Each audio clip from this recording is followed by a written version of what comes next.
मैं आज आपको परचेज़ ऑर्डर बनाना सिखा रहा हूँ इसके अंदर कि हमें इस नए स्विफ्ट स्टोर्स डीएम के अंदर हमें किस तरीके से अपना परचेज़ ऑर्डर बनाना है।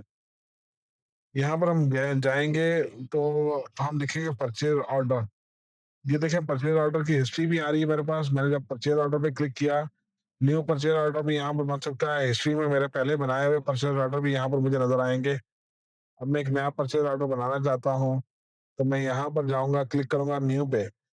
सबसे पहले मैं अपनी ब्रांच या प्रोडक्ट सेलेक्ट सबसे पहले सॉरी मैं अपनी प्रोडक्ट सेलेक्ट करूँगा। प्रोडक्ट के अंदर मैंने अपनी प्रोडक्ट उठा ली, मिसाल के तौर पे ल्यू। ल्यू उठाया, ल्यू के अंदर मैंने कहा ये मेरी कौन-सी ब्रांच पे डिलीवर होगा और कौन-सी ब्रांच का ऑर्डर है और डिलीवरी कहाँ पर होगी। आपने स्टोर पे डिलीवरी करानी होगी तो अगर आपने स्टोर ऐड किया होगा तो स्टोर आ जाएगा। अगर आप कहते हैं यहाँ पर हमने इस केस के अंदर ब्रांच के ऊपर डायरेक्ट डिलीवरी करवा रहे हैं, तो आप ब्रांच सेलेक्ट करेंगे। यहाँ पर आप चले जाएँगे कि ये आप इसकी परचेज़ का जो ऑर्डर बने, हमने लास्ट कितने दिनों की सेल को एनालाइज़ करते हुए इसका परचेज़ ऑर्डर बना है।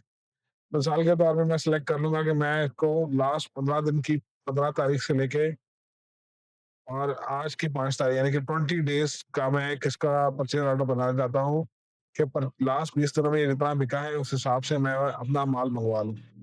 अब बफर साइज़ यहाँ पर आपसे पूछता है कि आप कितना बफर उसके ऊपर रखना चाहते हैं।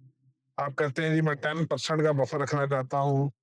तो आप 10% का बफर डाल देंगे इसके ऊपर 5% बफर से मुराद यहाँ पर ये है कि कभी-कभी ऐसा होता है कि हम अपना ऑर्डर इसलिए प्लेस ज़्यादा करते हैं कि कोई ईद आ रही है, कोई ऐसा इवेंट आ रहा है जिसके अंदर माल ज़्यादा बिकेगा और उस वक़्त शायद हमें माल की ज़्यादा ज़रूरत पड़ जाए तो उसका बफर हम लगा देते हैं 10% 5% सो और जितना भी आप लगाना चाहें लगा सकते हैं।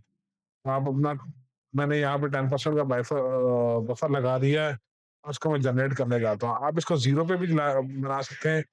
अब ये देखेंगे तो आपको ये आपका एक छोटा-सा परचेज़ ऑर्डर बन के सामने आ जाएगा। जो प्रोडक्ट्स आपकी बिकती हैं और जिनकी आपको परचेज़ की ज़रूरत पड़ सकती है, उसके हवाले से आपका ये सारा परचेज़ ऑर्डर बन जाएगा। इनका यहाँ पर आपको दिखाएगा कि ये आइटम कितना पड़ा हुआ है, सेल कितने में 9 बिके हैं, इस वक़्त 0 पड़ा है हुआ है, तो आप 10 की डिमांड कर लें और ये आपकी मिसाल बेकरी बिस्किट है, आपका 1 बिका है तो आप 2 की डिमांड कर लें। आप कॉटन में करना चाहते हैं, कॉटन करेंगे, पीसेस में करना चाहते हैं, पीस कर लेंगे मिसाल के तौर पे। तो आप अकॉर्डिंगली आप उसको डिसाइड कर रहे हैं। जो मल्टी पैकिंग के अंदर आइटम होंगे तो उनके अंदर आपको मल्टी पैकिंग का भी ऑप्शन मिल जाएगा। आप मल्टी पैकिंग के अंदर ऑर्डर कर रहे हैं तो मल्टी पैकिंग में कर सकते हैं। तो ये आपका ये स्टॉक भी बता रहा है और ये जो 10 से नीचे स्टॉक होता है उसकी वैल्यू भी आपको दिखाता है। जो कुछ आइटम जो ज़्यादा कम बिकते हैं 10 से ऊपर का स्टॉक होता है। तो 10 से ऊपर तो नहीं हो कहा जाएगा इसे कि ये आपकी जो सरप्लस ये आइटम 9 बिकते हैं, तो आपकी डिमांड जो है इसकी तकरीबन 4 की बनेगी, 9 ऑलरेडी पड़े हुए हैं। तो सिस्टम उसको एनालाइज़ करके आपको तकरीबन 4 की डिमांड ही बताएगा। और ये स्टॉक की टोटल आपकी वो बताएगा कि टोटल ग्रैंड टोटल इसका कितना हमें स्टॉक करना है, कितने कितने का माल ये आएगा और टोटल क्वांटिटीज़ भी आ जाएँगी आपके सामने। अच्छा यहाँ पर हम जाके सिलेक्ट करेंगे कि हमारा ये सप्लायर कौन होगा। इस केस के अंदर मैंने उठा लिया ल्यू और ल्यू के बाद मैंने कहा मैं कब ऑर्डर ये प्लेस करने जा रहा हूँ। आज करने जा रहा हूँ तो आज की डेट सेलेक्ट करूँगा।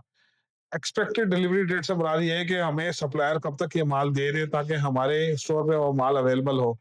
तो मैं कह देता हूँ कि जी आप हमें वो 10-11 तक 10 तक ये माल पहुँचा दें। तो यहाँ पर अप्रूव परचेज़ ऑर्डर करेंगे, तो ये परचेज़ ऑर्डर आपका सेव हो जाएगा। जैसे ही परचेज़ ऑर्डर सेव होगा, तो परचेज़ ऑर्डर के अंदर ये आपके सामने एक स्क्रीन खुल कर आ जाएगी। यहाँ पर आपको नज़र आएगा कि ये परचेज़ ऑर्डर आपने प्रिंट निकालना है।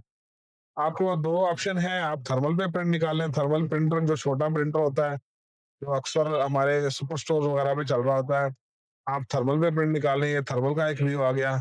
अगर आप उसका पीडीएफ बनाना चाहते हैं, पीडीएफ बना लें, शेयर करना चाहते हैं, शेयर भी यहाँ से आ सकता है, आप शेयर भी कर सकते हैं उसको। और ये है ₹34,368 का परचेज़ ऑर्डर बना है, इसमें आइटम्स भी आ रहे हैं, आइटम के रेट भी आ रहे हैं। ये थोड़ा-सा छोटा है, लेकिन अगर आप चाहते हैं मज़ीद डिटेल के अंदर, तो ये आपका बहुत ही एक कॉम्प्रिहेंसिव परचेज़ ऑर्डर बनेगा, जिसे आप A4 पेज के ऊपर प्रिंट कर सकते हैं। ये परचेज़ ऑर्डर है, इसके अंदर आपका date, quantity, packing, expected delivery तमाम चीज़ें इकट्ठी आ जाएँगी। इसको आप पीडीएफ करें, सेव करें ये आपका परचेज़ ऑर्डर रेडी है, बन चुका है। और इसको अगर स्किप गो टू पेंडिंग में ले जाएँगे, तो ये स्किप हो जाएगा और गो टू पेंडिंग में चला जाएगा आपका परचेज़ ऑर्डर। ये जो मैंने परचेज़ ऑर्डर बना रखे थे पहले, वो परचेज़ ऑर्डर यहाँ पर आ रहे हैं। किसी परचेज़ ऑर्डर को अगर मैंने गलत बना दिया है, तो मैं उसको यहाँ से डिलीट भी कर सकता हूँ कि मैं इस ऑर्डर को कैंसल करने जा रहा हूँ। कैंसल करने से वो ऑर्डर हमारे उससे कैंसल स्टेट में चला जाता है। और जैसे ये देखिए, मैंने परचेज़ ऑर्डर कैंसल कर दिया है। यहाँ पर मैं इस ऑर्डर को कैंसल कैंसल करना चाहूँ, तो कैंसल हो सकता है परचेज़ ऑर्डर। अकॉर्डिंगली आप जितने भी परचेज़ ऑर्डर बनाएँगे, लेकिन हिस्ट्री उसकी रहेगी कि ये परचेज़ ऑर्डर आपने बनाया था। इसकी तफ़सील यहाँ पर खोलेंगे तो आपको तफ़सील नज़र आना शुरू हो जाएगी। आइटम्स की तफ़सील यहाँ पर नज़र आ रही है इसकी, कि कौन-कौन से आइटम्स को परचेज़ ऑर्डर के अंदर किए हैं। इसके बाद मैं आपको इसके अंदर ये सिखाऊँगा कि आपने ये परचेज़ ऑर्डर तो दे दिया, तो जब माल पहुँचा, तो परचेज़ ऑर्डर के गैस में माल कितना आया है। आप परचेज़ ऑर्डर के गैस में ही अपना माल रिसीव कर सकते हैं, वो मैं आपको अगली वीडियो में सिखाऊँगा।